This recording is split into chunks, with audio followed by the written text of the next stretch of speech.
আসসালামু আলাইকুম শিক্ষার্থীরা, রনি স্যারের অ্যাকাউন্টিং ক্লাসে তোমাদের সবাইকে সুস্বাগতম। আজকে আমরা আলোচনা করব নগদান বই। এটা হলো একাদশ দ্বাদশ হিসাব বিজ্ঞান প্রথম পত্র দ্বিতীয় অধ্যায় হিসাবের বইসমূহের ক্ষেত্রে আজকে আমাদের হলো 10 নম্বর ক্লাস। ঠিক আছে, আমরা ধারাবাহিকভাবে ক্লাস করতেছি একেবারে প্রথম থেকে। প্রথমে হিসাব বিজ্ঞান প্রথম অধ্যায় পড়ানো হয়েছে, এরপরে দ্বিতীয় অধ্যায়। ঠিক আছে, আজকে আমরা পড়ব হলো নগদান বই। নগদান বই কী জিনিস? যে হিসাবের বইতে নগদ বা চেকে প্রাপ্তি ও প্রদান সম্পর্কিত লেনদেন তারিখ অনুসারে লিপিবদ্ধ করা হয় তাকে নগদান বই বলে। নগদান বইয়ের ক্ষেত্রে গুরুত্বপূর্ণ জিনিস হলো এখানে লেখাই আছে নগদান বই, তার মানে এখানে নগদ আসবে। ঠিক আছে, আর চেকে আসবে, বাকিতে কিংবা ধারে কিংবা অনগদ লেনদেন এখানে কখনোই আসবে না। ঠিক আছে, তো এটা হলো নগদান বই। নগদান বইয়ের কী হলো, যে হিসাবের বইতে নগদ বা চেকে লেনদেনগুলো লিপিবদ্ধ হয়, তারিখ অনুসারে লিপিবদ্ধ করা হয়, তাকে আমরা নগদান বই বলবো। ঠিক আছে, তো নগদান বইকে আরও কয়েকটা নামে দেখা হয়। জমা খরচের বই, প্রাপ্তি প্রদান বই। নগদান বইকে জমা খরচেরও বই বলা হয়, আবার প্রাপ্তি প্রদানেরও বই বলা হয়। ঠিক আছে, এখানে গুরুত্বপূর্ণ হলো অনগদ লেনদেন বা বাকিতে লেনদেন এখানে কখনো আসবে না। তাহলে অনগদ লেনদেন কি জিনিস? এখানে বলা হচ্ছে যে অনগদ লেনদেন মানে অনগদ মানে নগদ নয়, যে লেনদেনগুলো নগদ টাকা আদান প্রদান হয় না। তো যে লেনদেনগুলো একেবারেই নগদ টাকায় আদান প্রদান হয় না, সেটাই হলো অনগদ লেনদেন। তো এখন প্রশ্ন হতে পারে, বাকিতে লেনদেনও তো নগদ টাকায় হয় না, তাহলে এই দুটাকে আলাদা করা হলো কেন? এখানে লেখা হলো নগদ, অনগদ লেনদেন এবং বাকিতে লেনদেন। আমরা জানি বাকিতে লেনদেন নগদ টাকায় হয় না, ধারে হয়, কিন্তু পরবর্তীতে বাকির টাকা অবশ্যই তো পরিশোধ করতে হয়, তখন তো এটা নগদ লেনদেন হয়। অনগদ লেনদেনের সঙ্গে সেই জন্য বলা হয়েছে যে লেনদেনগুলো নগদ আদান প্রদান হয় না এবং ভবিষ্যতেও নগদ টাকা আদান প্রদান হয় না। যেরকম বাকিতে লেনদেনের ক্ষেত্রে নগদ টাকায় আদান প্রদান হয় না, কিন্তু ভবিষ্যতে ঠিকই নগদ টাকা পরিশোধ করতে হয়। যেরকম বাকিতে ক্রয় করা হয়েছে, তো ক্রয় টাকা তো অবশ্যই দেওয়া লাগবে, 1 মাস পরে হোক 2 মাস পরে হোক অবশ্যই দিতে হবে। বুঝে আসছে? তো অনগদ লেনদেন মানে হলো সেটা কখনোই নগদ লেনদেন নয়, এখনও নয়, ভবিষ্যতেও নয়। বুঝে আসছে? আর বাকিতে লেনদেনের ক্ষেত্রে এখন নগদে নয়, কিন্তু ভবিষ্যতে অবশ্যই নগদ টাকা পরিশোধ করতে হবে। তাহলে আমরা অনগদ লেনদেন আর বাকিতে লেনদেনের বুঝলাম। এবার উদাহরণ দিয়ে আমরা বুঝি যে অনগদ লেনদেন কাকে বলে, অনগদ লেনদেন কোনগুলো হলো অনগদ লেনদেন। ঠিক আছে, যেরকম একটা উদাহরণ দেওয়া যাক, আসবাবপত্রের অবচয় ধার্য করা হলো 1000 টাকা। ঠিক আছে, দেখো আসবাবপত্রের অবচয় ধার্য করা হলো। ঠিক আছে, তো আসবাবপত্রের অবচয় ধার্য করা হলো 1000 টাকা। তাহলে এর হলো জাবেদা কি হবে? জাবেদা হলো অবচয় হিসাব ডেবিট 1000 টাকা, আর হলো পুঞ্জীভূত অবচয় হিসাব ক্রেডিট 1000 টাকা। তাহলে দেখো অবচয়পত্র ধার্য করা হলো, এটা হলো অনগদ লেনদেন।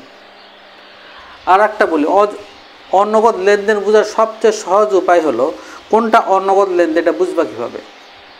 সহজ হলো, এর জাবেদা করলে কখনো নগদান হিসাব আসবে না। যেরকম আমরা জাবেদা করি, নগদে ক্রয় করা হলো, ক্রয় হিসাব ডেবিট, নগদান হিসাব ক্রেডিট। নগদে বিক্রয় করা হলো, নগদান হিসাব ডেবিট, বিক্রয় হিসাব ক্রেডিট। আসবাবপত্র ক্রয় করা হলো, আসবাবপত্র হিসাব ডেবিট, নগদান হিসাব ক্রেডিট। তো অনগদ লেনদেনের ক্ষেত্রে অবশ্যই এটা নগদান হিসাব আসবে না, বুঝে আসছে? তাহলে দেখো এই অবচয় ধার্য করা হলো, এটা হলো অনগদ লেনদেন। কি লেনদেন? এটা হলো অনগদ লেনদেন, ঠিক আছে। এবার হলো বাকিতে লেনদেনের একটা উদাহরণ দিই। যেরকম বাকিতে ক্রয় করা হলো, বাকিতে ক্রয় করা হলো। তো ক্রয় করলে কি সৃষ্টি হয়? আমরা যখন ক্রয় করি তার মানে হলো কেউ আমাদের কাছ থেকে এই ক্রয়ের টাকা পাবে, বুঝে আসছে না? তাহলে ক্রয় করলে পাওনাদারের সৃষ্টি হয়।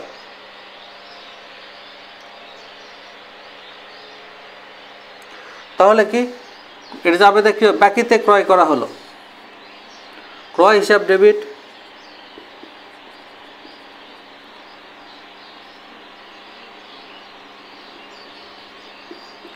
ক্রয় করা হলো 5,000 টাকা, বাকিতে ক্রয় করা হলো 5,000 টাকা, ক্রয় হিসাব ডেবিট,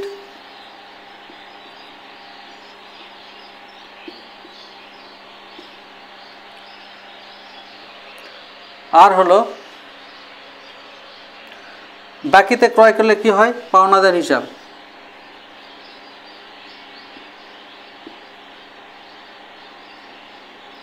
পাওনাদার হিসাব ক্রেডিট। এটা হলো 5,000। দেখো এটা হলো বাকিতে। এখন বাকিতে লেনদেন, দেখো এটা হলো অনগদ লেনদেন, এটা হলো বাকিতে লেনদেন, ঠিক আছে। তো এখন এই যে পাওনাদার যেটা, সেটা কি করা হলো? এটা ধরা যাক জানুয়ারি মাসের 1 তারিখে, জানুয়ারি মাসের 20 তারিখে কি করা হলো? পাওনাদারের টাকা পরিশোধ করা হলো।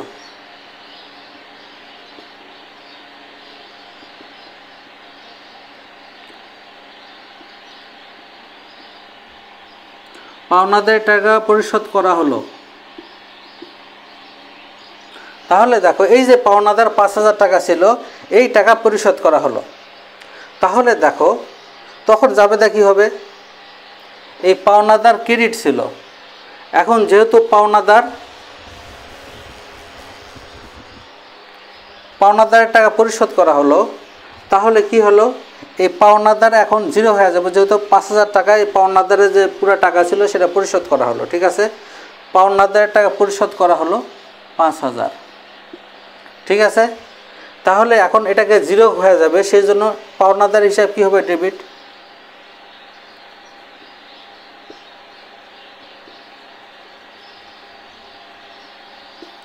পাওনাদার হিসাব ডেবিট 5,000। এরপরে কি আমাদের নগদ টাকা চলে যাবে, তাহলে নগদান হিসাব,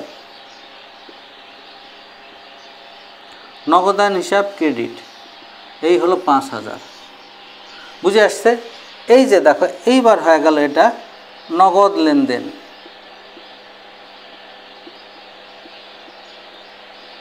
তাহলে দেখো এখন খুব সুন্দর করে বোঝো যে এখানে এটা বাকিতে লেনদেন ছিল এবং এটাও ছিল অনগদ লেনদেন,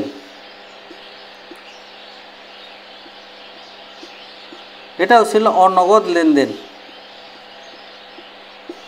ঠিক আছে। যেহেতু বাকিতে ক্রয়, এটা বাকিতেও লেনদেন আবার অনগদও লেনদেন। কেন এটা অনগদ লেনদেন? এখানে নগদান কোনো কিছু নেই, নগদ টাকার অনগদ লেনদেন কাকে বলে? অনগদ লেনদেন হলো এটা, অনগদ লেনদেন কাকে বলে? অনগদ লেনদেন মানে হলো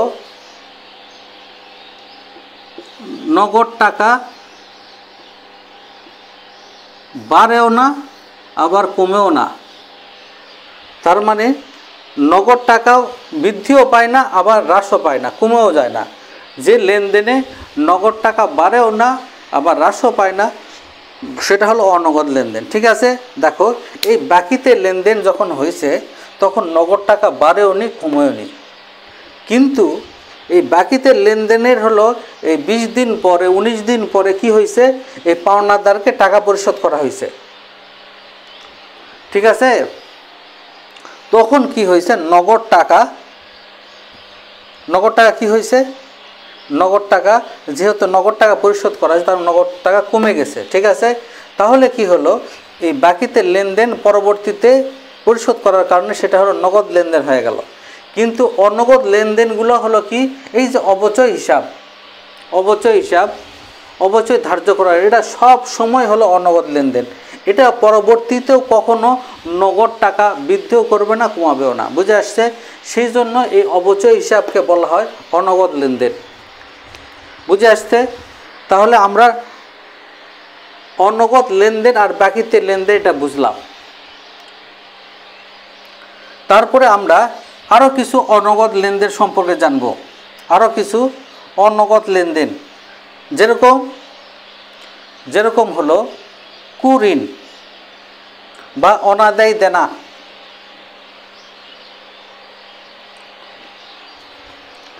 যেরকম কি আছে,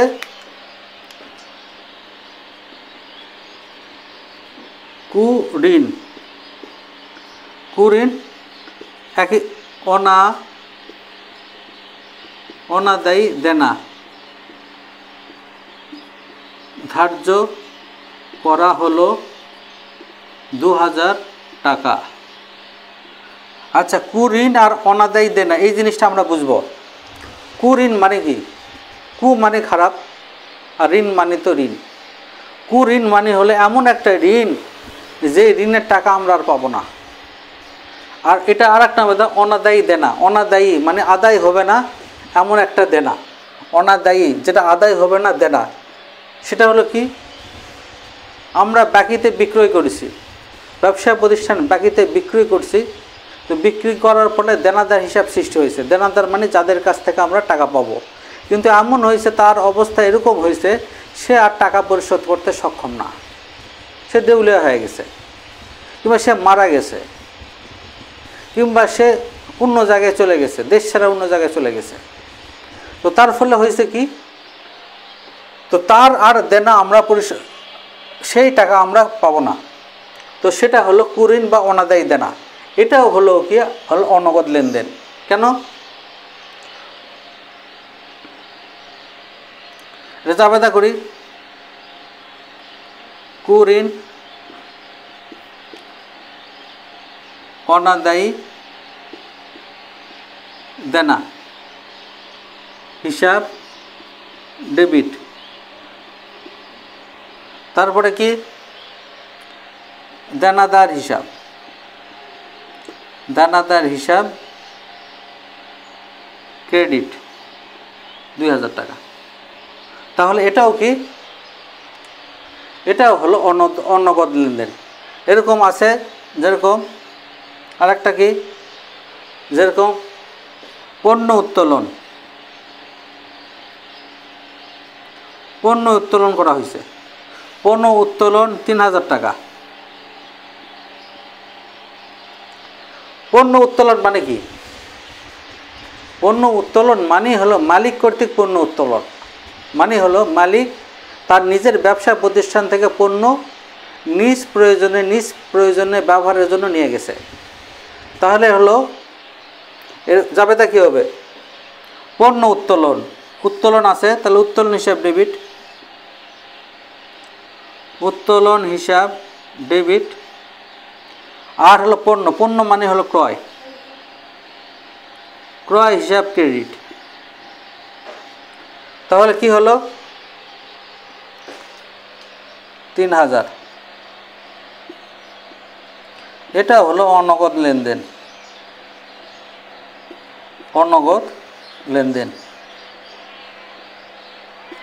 ঠিক আছে, তাহলে এই যে দেখো এগুলো হলো অনগদ লেনদেন, আর এই অনগদ লেনদেন অবশ্যই নগদান হিসাবে আসবে না।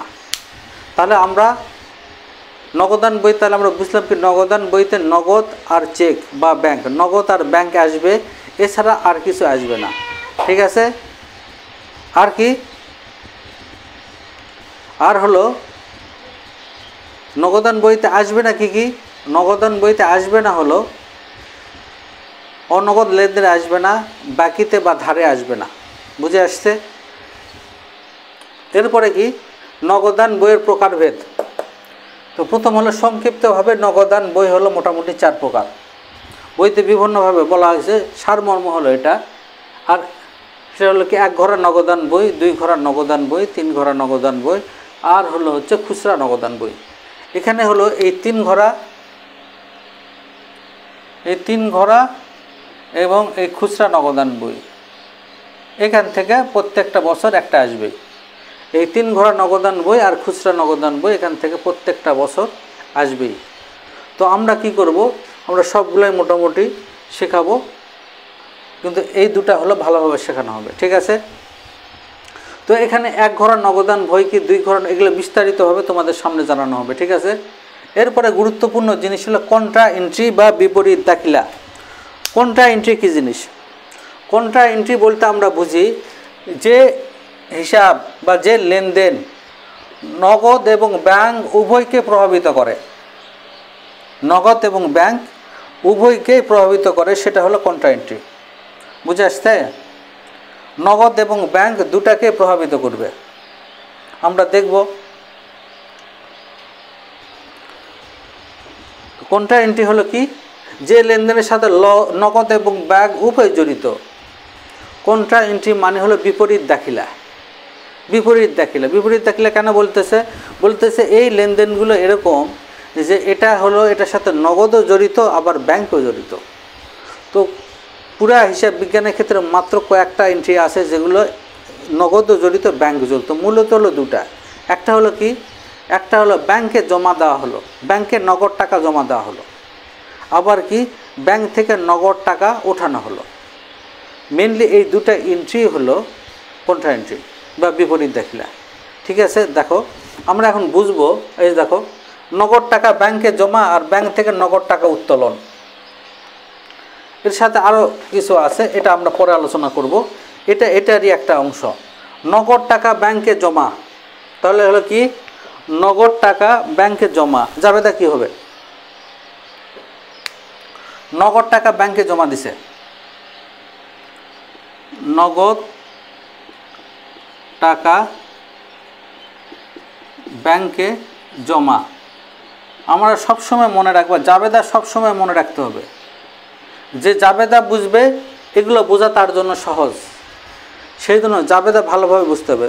নগদ টাকা ব্যাংকে জমা, তাহলে নগদ টাকা ব্যাংকে জমা দিছে, তার ব্যাংকে টাকা বাড়লো, ব্যাংক হিসাব ডেবিট, আর নগদান হিসাব ক্রেডিট। কারণ নগদ টাকা ব্যাংকে জমা দিছে তার মানে নগদ টাকা কমে গেছে। ঠিক আছে, আবার কি এর ঠিক বিপরীত, নগদ টাকা ব্যাংকে জমা, এরপরে কি ব্যাংক থেকে নগদ উত্তোলন, ব্যাংক থেকে নগদ উত্তোলন, ব্যাংক থেকে নগদ উত্তোলন। তাহলে কি হলো, নগদান হিসাব ডেবিট, আবার কি ব্যাংক হিসাব। নগদ ব্যাংক থেকে যেহেতু নগদ টাকা তুলছে, তাহলে নগদ টাকা বাড়ছে, নগদান হিসাব ডেবিট, আর ব্যাংকের টাকা কমে গেল, তাহলে ব্যাংক হিসাব ক্রেডিট। বুঝে আসছে? তাহলে দেখো, তাহলে আমরা কি বুঝলাম, নগদ টাকা ব্যাংকে জমা, এটা নগদ ব্যাংকেও প্রভাবিত করছে, আবার নগদ টাকা কি প্রভাবিত করছে, নগদ টাকা ব্যাংকে যখন জমা দেওয়া হয়েছে তখন কি করা হয়েছে, ব্যাংকে টাকা বেড়ে গেছে, আবার নগদ টাকা যদি ব্যাংকে নগদ টাকা কমে গেছে, আবার ব্যাংক থেকে নগদ উত্তোলন, তো নগদ টাকা বেড়ে গেছে, ব্যাংকের টাকা কমে গেছে। তো সেই জন্য এগুলো হলো বিপরীত দাখিলা। বুঝছো? তার মানে এগুলো যখন আমরা নগদান বই করব তখন নগদের ঘরে বসবে, আবার ব্যাংকের ঘরেও বসবে, সেই জন্য এটাকে হলো বিপরীত দাখিলা বলে। এছাড়া সব যে লেনদেন আছে সেগুলো এক ঘরেই বসবে। বুঝে আসছে? এখন দেখো, এই দুটো আমাদের হলো ব্যাংক, ব্যবসায় প্রয়োজনে ব্যাংক থেকে উত্তোলন, এই ব্যাংক থেকে নগদ উত্তোলন আর ব্যবসায়ী প্রয়োজনে ব্যাংক থেকে উত্তোলন একই জিনিস। বুঝে আসছে? ব্যাংক জমাতিরিক্ত অর্থ পরিশোধ, ব্যাংক জমাতিরিক্ত অর্থ পরিশোধ এর মানে হলো নগদ টাকা ব্যাংকে জমা। ব্যাংক জমাতিরিক্ত অর্থ পরিশোধ মানে কি? ব্যাংক অনেক সময় গ্রাহক যদি চেনা পরিচিত থাকে তাহলে কি হয়, ব্যাংকে যে টাকা আছে তার চেয়ে কিছু বেশি টাকা উত্তোলনের সুবিধা দেয়। সেটা হলো ব্যাংক জমাতিরিক্ত, এটাই হলো ব্যাংক জমাতিরিক্ত উত্তোলন। বুঝে আসছে? তো উত্তোলন করতে তো দিছে, কিন্তু পরবর্তীতে তো ওই টাকা তো ফেরত দিতে হবে। সেই টাকা যখন এই ফেরত দেয় বা ব্যাংকে জমা দেয়, সেটাই সেই কথা এখানে বলতে, ব্যাংক জমাতিরিক্ত অর্থ পরিশোধ। এটা হলো হচ্ছে জাবেদা। কী হবে? এটা হলো এই জাবেদাই হবে। নগদ টাকা ব্যাংকে জমা, ব্যাংক হিসাব ডেবিট, নগদান হিসাব ক্রেডিট। বুঝে আসছে? এখানে ভেরি ভেরি ইম্পর্টেন্ট আর একটা জিনিস, কিন্তু যদি লেখা থাকে এখানে কি লেখা আছে, ব্যবসায় প্রয়োজনে ব্যাংক থেকে উত্তোলন, কিন্তু যদি পড়ে থাকে ব্যক্তিগত প্রয়োজনে নগদ উত্তোলন, তাহলে হলো কি হবে, এটা বিপরীত দাখিলা নয়। এটা বিপরীত দাখিলা নয়। কেন নয়? ব্যক্তিগত প্রয়োজনে নগদ উত্তোলন, ব্যক্তিগত প্রয়োজনে নগদ উত্তোলন, জাবেদা কি হবে? জাবেদা হবে হলো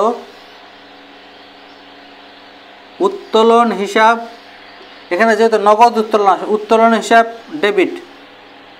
এরপরে কি,